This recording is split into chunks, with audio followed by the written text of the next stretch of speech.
फक्त कॉम्प्युटर सरळ झाला.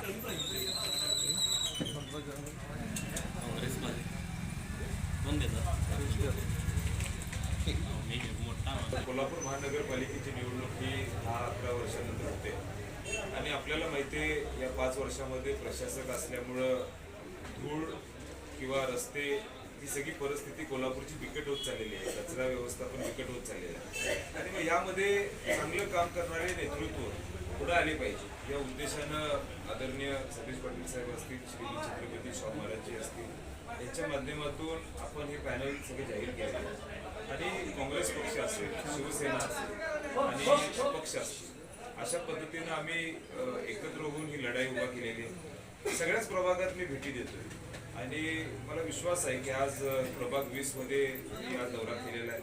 लोकांचा उत्स्फूर्त प्रतिसाद हा आम्हा सगळ्या पॅनलमधल्या सगळ्या उमेदवारांना आहे आणि त्यांना विश्वास आहे की काँग्रेस पक्ष हा काम करणारा पक्ष आहे.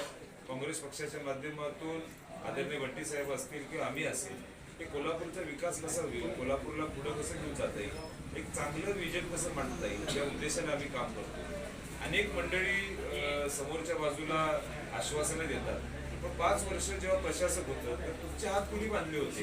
तुमचं सरकार आज या राज्यात आहे.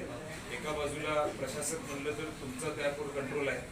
आज तुम्ही बरेचसे कामं करतो असं आश्वासन देता. मग 5 वर्ष तुम्हाला कुणी किंवा 2-2.5 वर्ष कुणी थांबवलं नव्हतं आणि मग आज लोकांची दिशाभूल करण्याचा प्रयत्न सुरू होता. मी लोकांना भेटलो, पटवून सांगितलं. लोकांना देखील विश्वास आहे की बंटी साहेबांच्या नेतृत्वाखाली आज चांगले ऍडमिनिस्ट्रेशन कोल्हापूर महानगरपालिकेमध्ये होऊ शकते.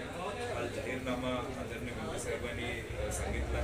त्यामध्ये देखील महिलांसाठी मोफत KMT प्रवास आपण त्या ठिकाणी सवलत दिलेली आहे. आमच्या विद्यार्थ्यांसाठी मोफत KMT प्रवासाची सवलत दिलेली आहे. सिस्टर सिटी ही संकल्पना देखील पुढे आली. मला वाटते ते दिशाभूल करण्याचा प्रयत्न करतात. आज आपल्या कोल्हापूर असेल किंवा तुम्ही जर राज्याचा विचार केला तर राज्यामध्ये जेव्हा शिवसेना आमच्याबरोबर नव्हती तेव्हा मुंबईमध्ये शिवसेना सत्तेत असताना त्यांनी देखील त्यांची कामं केलेली आहेत. त्यामुळं अशा अनेक महानगरपालिका आहेत जिथे केंद्रात राज्यात सत्ता वेगळी असताना महानगरपालिकेत सत्ता त्यांच्या विरोधात असली तरी कामं करणं हे शक्य असतं. कारण तुम्हाला जो टाईडअप निधी आहे, जो निधी तुमच्या महानगरपालिकेला मिळतोच केंद्रातून, तो द्यावाच लागतो. त्याला काय केंद्र नाकारू शकत नाही. तुमच्या महानगरपालिकेचं उत्पन्न होत असतं, त्या उत्पन्नातून आपण काम करतच असतो. त्यामुळे मला असं वाटतं की हे संभ्रम लोकांच्या मनामध्ये निर्माण करायचा आहे आणि जो काय बाकीचा निधी आहे तो कसा आणायचा ही आमची कला आहे. त्यामुळे त्यांनी त्याची काळजी करू नये. आपल्या कोल्हापूरला पुढे घेऊन जाण्याची धमक ही आदरणीय बंटी साहेबांच्याकडे आहे, काँग्रेस पक्षाकडे आहे. त्यामुळे आम्ही खूप चांगल्या पद्धतीनं फायनान्शियली महानगरपालिका अजून स्ट्रेंथन कशी करता येईल ह्याचं प्लॅनिंग केलं. नाही, आपण विचार केला तर महायुतीनं या 5 वर्षामध्ये किंवा या 2.5 वर्षामध्ये केलेला कारभार हा लोकांना पसंत नाही आहे.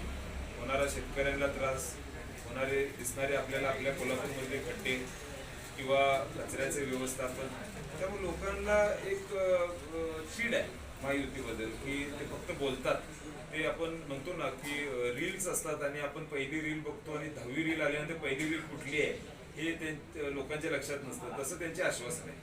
पहिलं काय बोलले आणि शेवट काय बोलले त्यांच्या लक्षात राहत नाही. लोकांना हे कळालेलं आहे की एक फसवं सरकार जे नेहमीच लोकांना आश्वासन देतं पण पूर्ण करत नाही असं सरकार आज या राज्यात आहे. त्यामुळे लोकांना काँग्रेस पक्षावर विश्वास आहे आणि स्वच्छ उमेदवार हे आम्ही आमच्या काँग्रेस पक्षाच्या माध्यमातून दिले आणि टीमवर्क म्हणून हा विकासाचा रथ ही 5वी उमेदवार जे हात चिन्हावर आमचे 4 उमेदवार आहेत आणि TV चिन्हावर आमचे 1 उमेदवार आहेत. त्यामुळे 5वी उमेदवार ताकदीनं हा विकासाचा रथ या प्रभागाचा